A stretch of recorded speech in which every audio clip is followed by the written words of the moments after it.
दो मेंढक। एक बार की बात है, हरे भरे हरियाली से घिरे एक शांतिपूर्ण तालाब में टिम और टॉम नाम के दो मेंढक रहते थे। वे सबसे अच्छे दोस्त थे और हमेशा सब कुछ एक साथ करते थे। एक दिन उन्होंने कुछ अन्य मेंढकों को जंगल के दूसरी ओर एक बड़े सुंदर तालाब के बारे में उत्साहपूर्वक बात करते हुए सुना। टिम और टॉम की आंखों में जिज्ञासा जगी और उन्होंने इस पौराणिक तालाब को खोजने के लिए एक साहसिक कार्य शुरू करने का फैसला किया। यात्रा लंबी और चुनौतीपूर्ण थी। उन्हें घनी झाड़ियों, खड्डी पहाड़ियों और कीचड़ भरे दलदल का सामना करना पड़ा।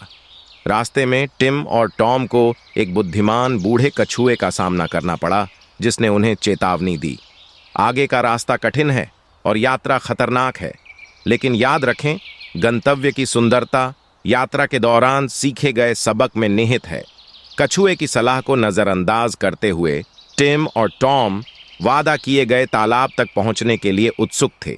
अंततः कई दिनों की यात्रा के बाद वे रंग बिरंगे फूलों और ऊंचे पेड़ों से घिरे एक आश्चर्यजनक तालाब पर पहुंचे।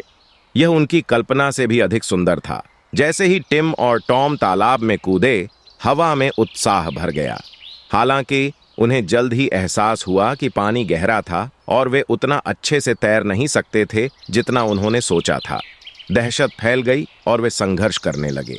अचानक बुद्धिमान बूढ़ा कछुआ शान से तैरता हुआ प्रकट हुआ।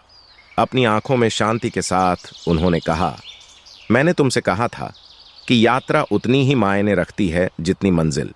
जीवन चुनौतियों से भरा है और बिना सीखे लक्ष्य की ओर भागना और रास्ते में आगे बढ़ना मुसीबतों का कारण बन सकता है। टिम और टॉम को कछुए की बातों में निहित समझदारी समझ में आ गई। उनके मार्गदर्शन से उन्होंने बेहतर तैरना और तालाब में सुरक्षित रूप से नेविगेट करना सीखा।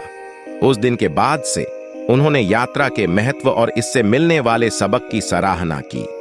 कहानी का सार यह है, यात्रा से सीखे बिना लक्ष्यों की खोज में जीवन में जल्दबाजी न करें। रास्ते में आने वाले अनुभव और चुनौतियां हमें आकार देती हैं और मंजिल को और अधिक सार्थक बनाती हैं।